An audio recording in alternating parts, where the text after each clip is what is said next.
It's wonderful to be here in the Washington area after a long time. It's been about 16 years since we were here before. Washington being the capital of the country, it's a very metropolitan area. People of all walks of life, of all faiths, of all cultures reside here.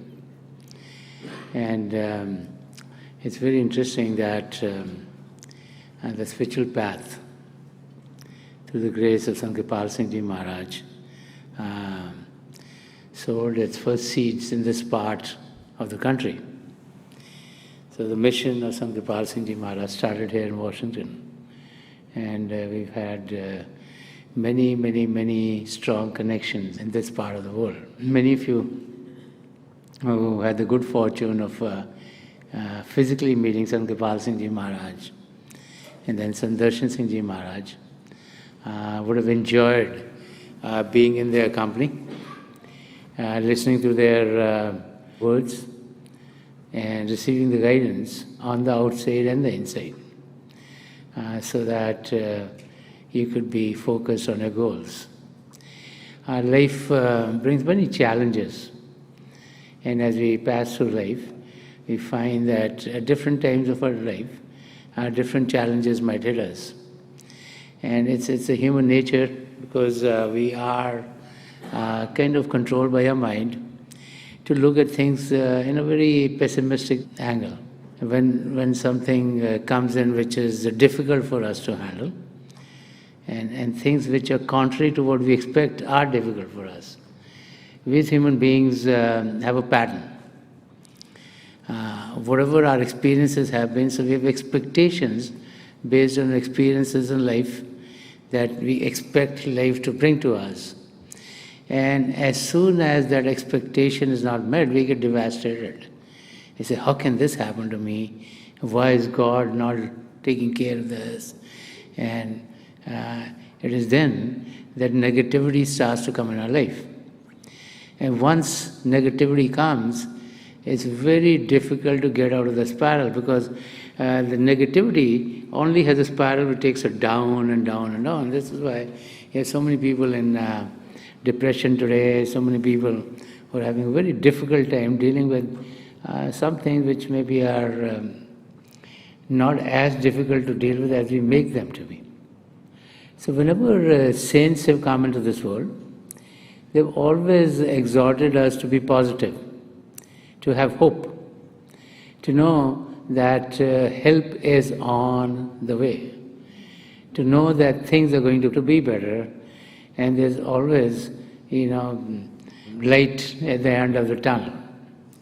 But when the tunnel seems so dark to us, we can't imagine there's going to be any light. We feel it's going to get darker and darker and darker, and that's how most people lead their lives. So I want to leave you with a very interesting anecdote. This is about a young woman, and she wasn't feeling well, and when the doctors came and checked her, they thought she was going to be in a state where whatever disease she had was terminal. So she was taken to the hospital. And so in the hospital, most of the doctors and nurses knew that she's not going to live too long. So before they're taking in for the operation, when the nurses and the doctors came into the room, they were all very sad. There's a young woman, and in her prime of life, and they're feeling very sad for her, so their faces are all kind of sad. And they don't know how to tell her, because it's very difficult for a doctor to tell a patient, you're terminal, you're not going to be living that long. And so the young woman gave that, and she smiled and said, I know why you are sad. And they were taken aback, and she said, you all think I'm going to die. And they're taken aback a little bit more. And she said, don't worry, I am not going to die. And they say, how do you know that? She said, I had a meeting with God. And God said, God has other plans for me. And she's smiling and she's laughing and she's cutting jokes before they take her to the operating theatre room. And so they open her up and they realize that the cancer is not in one spot, it's spread all over the body. So they said, there's nothing we can do. I mean, if it's in a spot, then they can take that area out and, can do chemo, radiation, and there are many, many other techniques out there today. But they realized they spread all over the body, so they decided not to do anything. They sew her up, and when she's out of anesthesia, the doctors gave her the bad news that we don't think you're going to live more than 3 to 6 months. So our suggestion is go home and you rest. Because if you move, then that time could get even shorter. So she said, no, I'm going to enjoy the 3 to 6 months that you're giving me. And she said, I have dreams. I'm going to do whatever things that I haven't done in my life, which I want to do.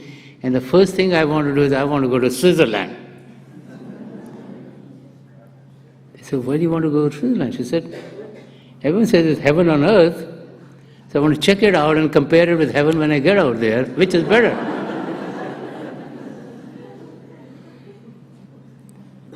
So the doctors recommended she don't do that because they were very worried that she might be going on the way there or something.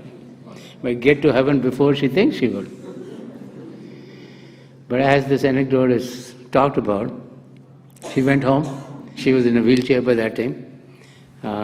She had a helper, and she went to Switzerland.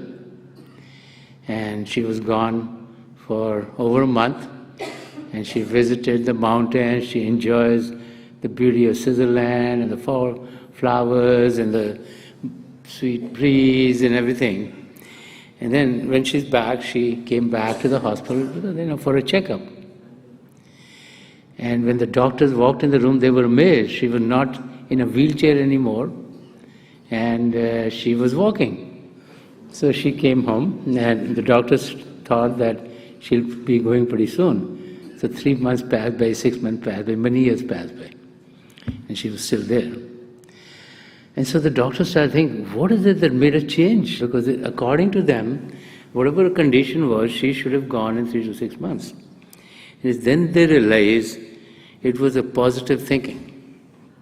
It was a thinking that things would be well. And this is what we need to learn. Things happen in our life which we can't change. Unfortunately, let's say there's an accident. He can't change that. It's happened already. Something's gone wrong. Let's say something has happened and there's some kind of a disagreement with someone that you care about. He can't change those things. Some words have come out of mouth. He can't pull them back. They've gone. Okay? And the other things, your expectations might not be met. You took an exam. You didn't kind of get the grade that you wanted to get. These things do happen in life.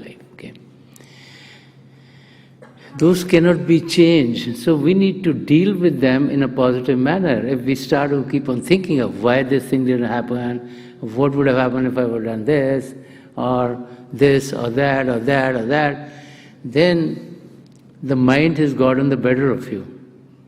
Then the mind has put you on a spiral in which your current moment has been wasted on what has happened in the past. So what you need to do is, you need to take the current moment and you need to know that there is always hope in God's garden. Each and every one of us have miracles that we think are miracles happen in our life. We hear about them, we read about them, they do happen to us, and many times we don't recognize them. And so, whenever there's a difficulty, there could be a financial difficulty, there could be a physical difficulty, there could be relationship problems, there could be problems in all areas. Just know that this too shall pass. We are not aware of our karma from before, and we are not sure if what has come to us has come because of the reaction of our past karmas or something that we did to ourselves. If it's cold outside, and if you don't wear warm clothes, and if you go out and get a cold, that's not karma from the past, that you did it to yourself. But many times, you're well, and all of a sudden you get some kind of a sickness.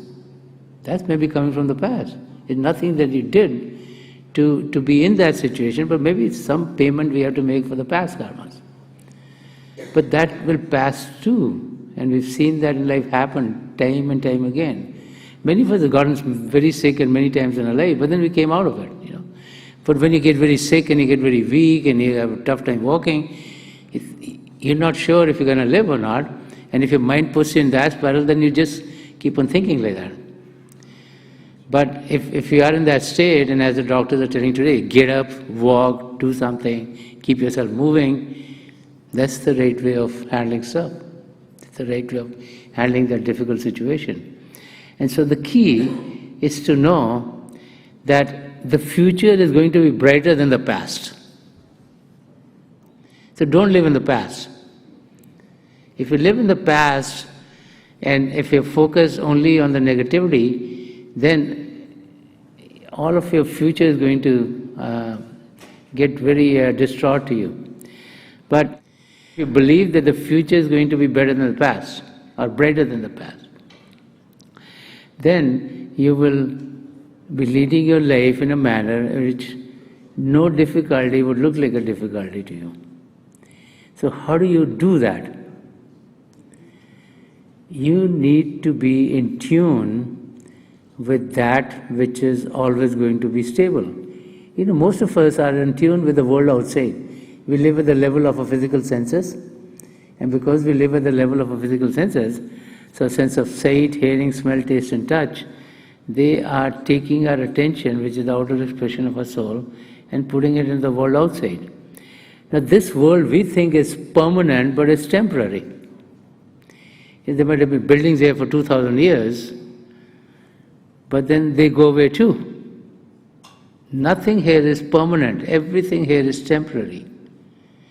And when we connect ourselves with that which is temporary, then we can't have permanent happiness and joy. So where we need to focus our attention is on God the Creator, the one who created everything, who was in the beginning of creation, who is there today, who is going to be there forever. And once we focus our attention on that which is going to last and last and last, then nothing can deter us from that stability. So, when ships come to the shore, then they anchor them. So why do they anchor a boat or a ship? So that it doesn't go back into the water again. So it's stable. And you put an anchor and you put it right, heavy anchor, it goes into the ground and puts it so the boat or the ship can't move. And so we need to anchor ourselves too. If our attention only on the world outside, then we're like this ship which is just in the ocean. It could move here with the wave, it could move here with the wave, it could move here. We think we are guiding ourselves, but then we're also dependent on the world around us, which takes our attention and puts it more and more in the world outside. But if we are anchored into God, then God being an ocean of all love, we're experiencing that divine love at all times. God being an ocean of all peace, we are peaceful and calm. God being an ocean of all consciousness, we are able to home into our true consciousness, which is our soul, which is our spirit. And then we are on stable grounds.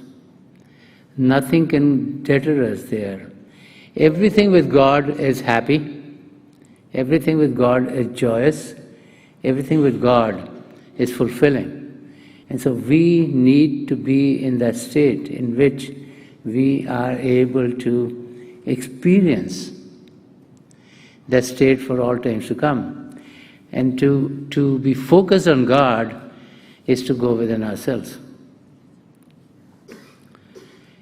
We need to awaken within. We need to go within ourselves. We need to get to the source of all joy and happiness, because God is not residing in the sky or in the depths of the ocean. God is within each and every one of us. Our soul is a part of God.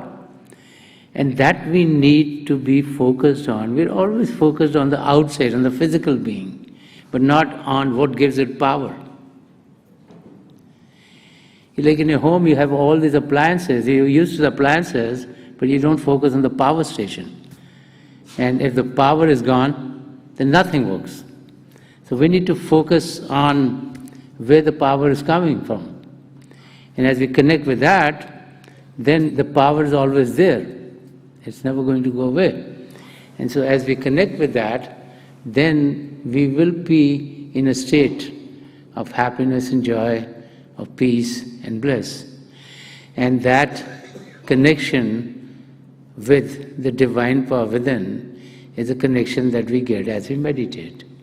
So meditation is a process by which we connect with the divine power within. It's a process by which we take our attention away from the world outside and focus it within ourselves. It's a process by which we experience the love of God. It's a process that enlightens us. It's a process that awakens us. It's a process that brings light into the darkness of our life. It's a process by which we are able to get to our goals. And meditation is a practice. We practice on a daily basis and we get better. When you practice something regularly, you get to be an expert at it.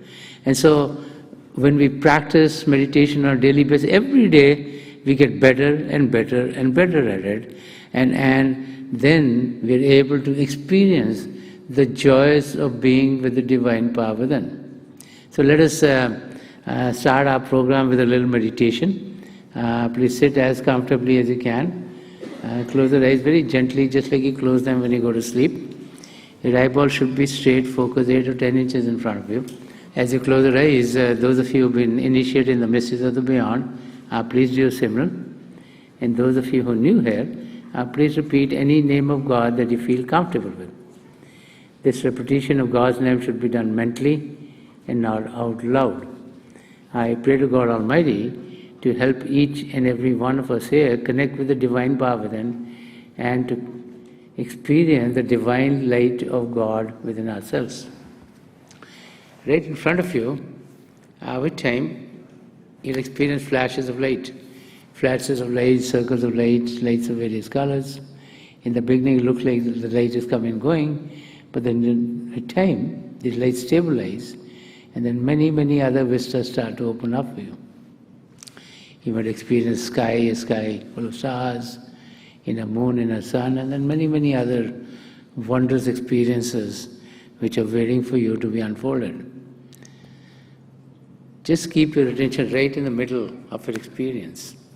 So it's my prayer to God Almighty and to the three great spiritual masters of the past century, Hazur Baba Sawan Singh Ji Maharaj, Param Sant Kripal Singh Ji Maharaj, and Dayal Purush Sant Darshan Singh Ji Maharaj, to help each and every one of us connect with the divine power within and to experience the divine light in its effulgence.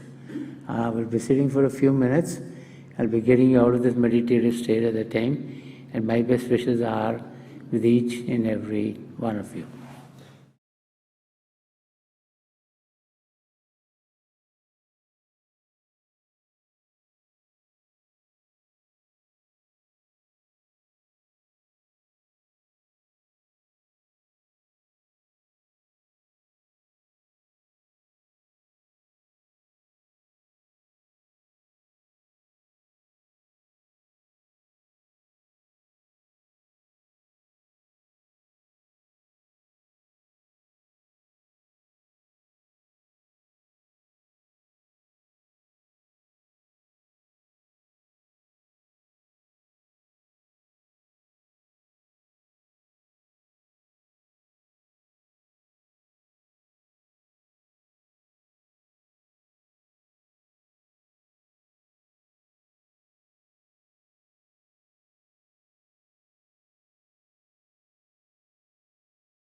Please leave off.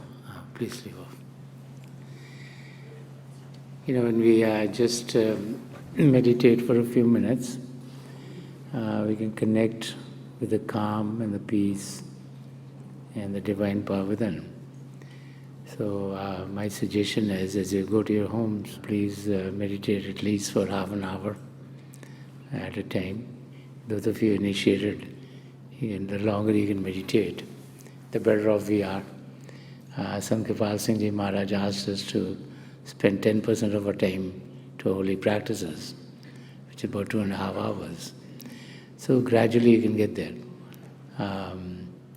The joy that we find and the peace that we find within has no comparisons.